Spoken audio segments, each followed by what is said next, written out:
भूतिया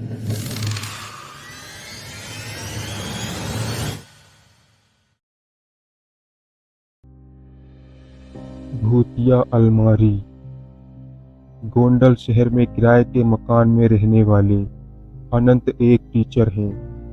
अनंत स्कूल में काफ़ी लोकप्रिय टीचर हैं। स्कूल में पढ़ाने के बाद वह बच्चों को अपने घर पर ट्यूशन भी पढ़ाते हैं। खैर, अब तो उनकी शादी हो चुकी है, पर जब वह कुंवारे थे तब उन्हें अपने किराए के घर में एक बेहद भयानक अनुभव हुआ था। एक शाम जब वह अपनी कुर्सी पर बैठकर आराम कर रहे थे, तभी अचानक उनकी अलमारी का दरवाज़ा अपने आप ही खुल गया। इस आवाज़ से वह चौंक गए। उन्हें काफ़ी डर महसूस हुआ, क्योंकि उस शाम वहाँ कोई हवा नहीं चल रही थी और घर पर तो वह अकेले ही रहते थे। वो उठकर अलमारी का दरवाज़ा फिर से बंद करके कुर्सी की ओर जाने लगे। तभी उन्हें महसूस हुआ कि किसी ने उनका नाम पुकारा और वह आवाज़ अलमारी से अंदर से आ रही थी। इस भयानक घटना से अनंत पूरी तरह डर गए। उन्हें वहीं खड़े खड़े पसीने आने लगे और वह बुरी तरह कांपने लगे। डरते डरते उन्होंने पीछे मुड़कर देखा तो अलमारी का दरवाज़ा धीरे धीरे हिल रहा था, जैसे कि अंदर से कोई उसे खोल रहा हो। खौफ के मारे कांपते हुए अनंत थोड़ी देर वह अजीब नज़ारा देखते रहे। तभी अचानक अलमारी से काला धुआं बाहर आने लगा।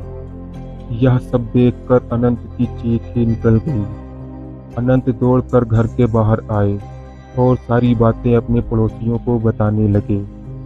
अनंत के पड़ोसी उनके साथ घर में दाखिल हुए और उन सब ने वहाँ जो भी देखा उसे देखकर सबके होश उड़ गए। कमरे की छत पूरी तरह काली पड़ चुकी थी। अलमारी के दोनों दरवाजे उखड़े हुए थे और सारा सामान नीचे जमीन पर बिखरा हुआ था। लोग कुछ समझ पाते इससे पहले ही वहां रखी अलमारी धड़ाम से नीचे जमीन पर गिरी। अनंत के साथ साथ अब सभी लोग इस भूतिया अनुभव से घबरा गए और बाहर की तरफ भागने लगे। कुछ लोगों को भागते भागते एक आवाज़ सुनाई दी, चले जाओ, सब लोग यहाँ से, दोबारा मत आना। पर किसी ने पीछे मुड़कर देखने की हिम्मत नहीं की। इस खौफनाक अनुभव के कारण अनंत बुरी तरह बीमार पड़ गए और कुछ दिनों के लिए अपने गांव, अपने माता पिता के पास लौट गए। कुछ दिनों बाद जब वह गोंडल शहर वापस लौटे तो कभी उस घर में वापस नहीं गए और किसी और ही मोहल्ले में रहने लगे। मोहल्ले में रहने वाले बुजुर्गों से पता चला कि वो मकान अंग्रेज़ों के ज़माने की बनी एक हवेली को तोड़कर बनाया गया था। कहते हैं कि उस हवेली का मालिक बहुत क्रूर इंसान था और एक बार उसने अपने नौकर को जलाकर मार डाला था और उसकी अधजली लाश उस अलमारी में छिपा दी थी।